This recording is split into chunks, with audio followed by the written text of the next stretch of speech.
What's happening, my fellow geeks and geekettes? Welcome to a brand new episode of Chris's Custom Collectibles. And today we are going to be pimping out the Marvel Legends Hydra Stomper figure from Disney Plus's What If. I love this guy. He's like an amalgamation of Tony Stark's Mark I armor and the Iron Giant. Beautiful. So we're going for a bit of a dynamic diorama here today. We're going to be utilizing some pillow stuffing and some LEDs on a dynamic looking base where he's taking off and there's a smoke trail behind him that's going to be glowing. It's going to be like this molten center and everything. It's going to be badass, and his arm's going to be positioned up like that, like he's about to fire his arm cannon. Now, in terms of pimping out the figure, there's not really much to do. I looked everywhere for reference, you know, especially with the Hot Toys version of this, because Hot Toys is usually the best version when it comes to reference, and there's not really much to do to him, I'm sorry to say, which is fine. You know, it's a beautiful figure, but pretty much all we're gonna be doing is a black wash of black shoe polish,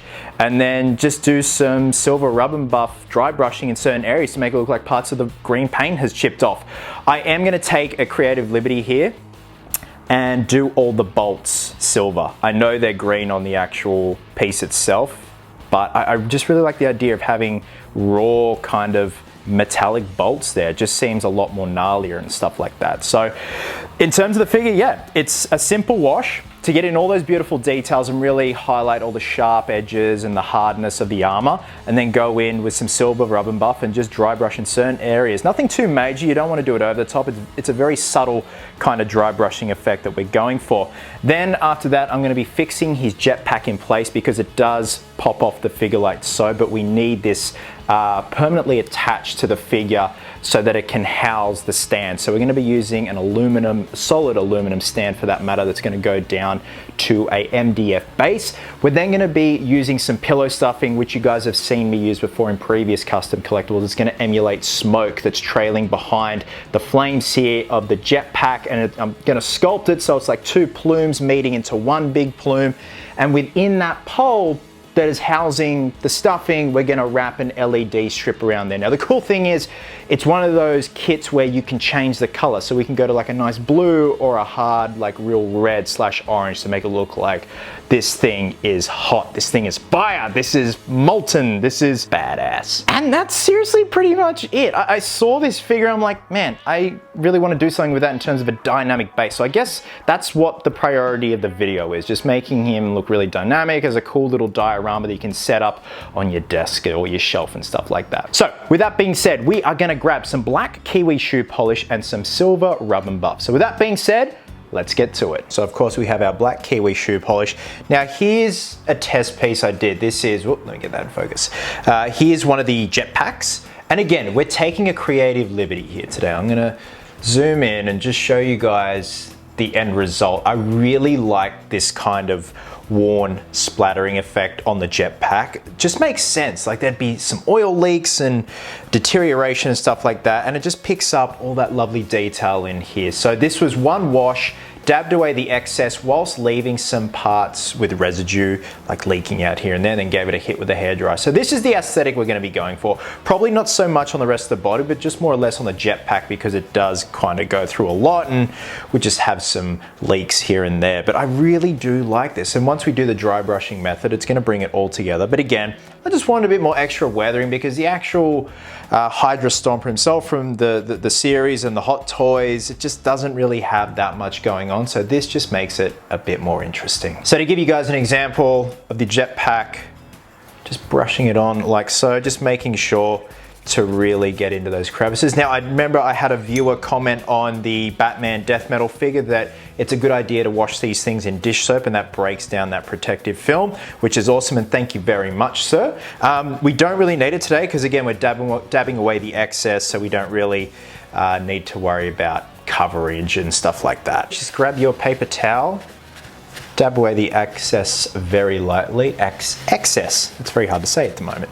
And just leaving remnants where like the piping and all that is, just as though like oil's kind of spilling out or leaking out in certain areas.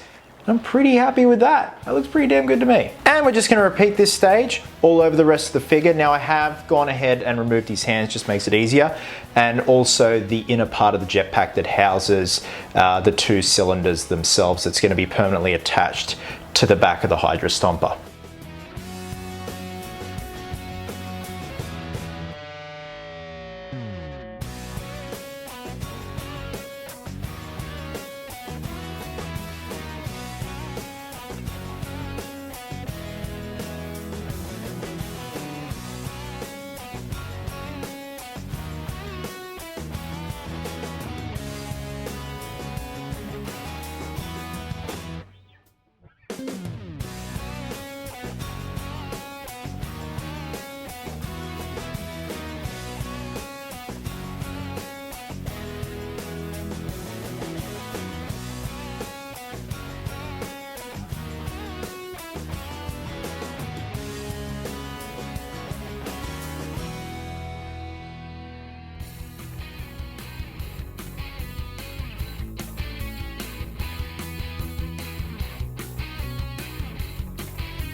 Okay, it is now time to move on to the base. I'm very happy with how the shoe polish and the dry brushing turned out. So again, we're going for something a bit dynamic, but the process of building it is quite simple. So I do have a MDF base here from Bunnings Warehouse, only costs a couple of bucks. We've also got a solid aluminium pipe, and we're going to be cutting this with a Dremel, and we're also going to be drilling a hole in the MDF, as well as drilling a hole in the back of the jetpack here. So it's going to slot on like so, and then slot into the MDF, and we are going to be gluing and fixing the aluminium piece in place. Once that stage is done, we're then going to move on to mounting the LED wire around the aluminium piece, and then move on to the pillow stuffing to emulate the smoke coming out of the jetpack. I certainly looked at him a lot more than Spider-Man 3.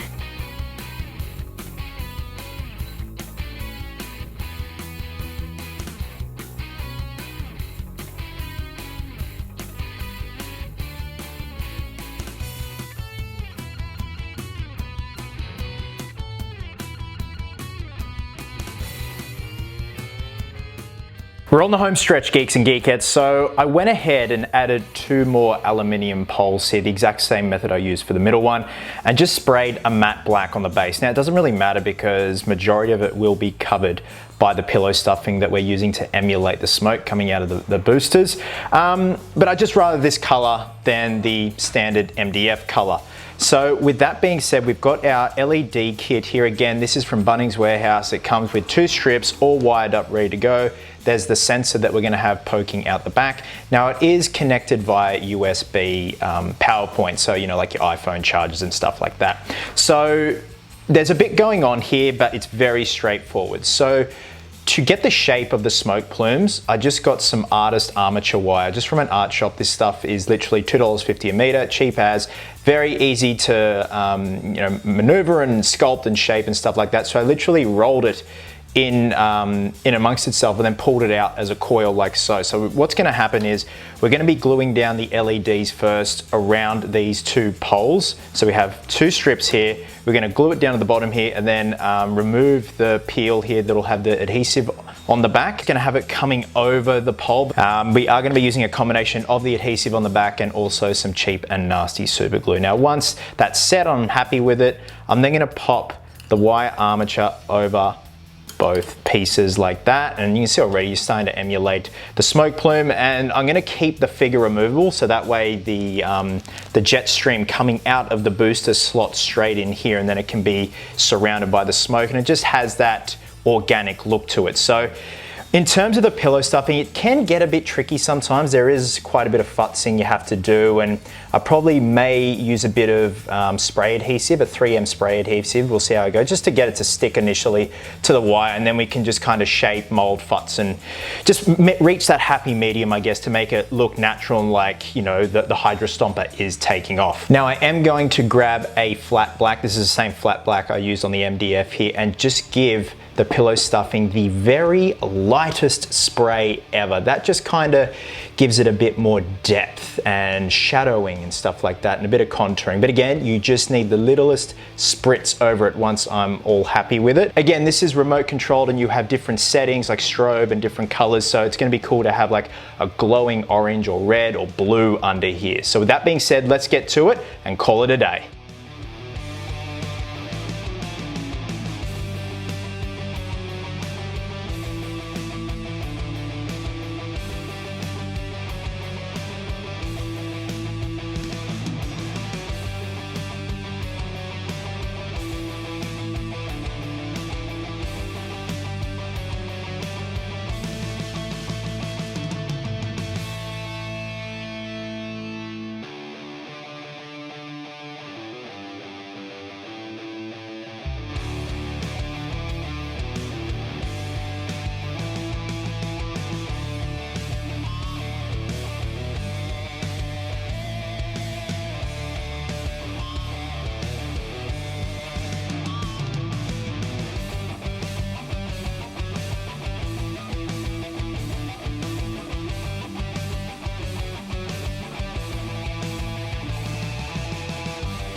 And there we have it, guys. The Hydra Stomper is done and dusted. Now, if I were to go back and revisit this guy, which I probably will, and it's the tiniest little changes, I would lower him on his stand peg just to bring the glowing LEDs right to the base of the booster where the flames are coming out, just for the overall organic effect of illuminated glowing rocket boosters. So with that being said, thank you so much as always for watching. Wherever you are in the world, please have yourselves an absolute cracker of a day. I hope you're well, hope you're happy, be merry, be silly, and until next time, geeks and geekettes, please always remember, cosplayers do it best.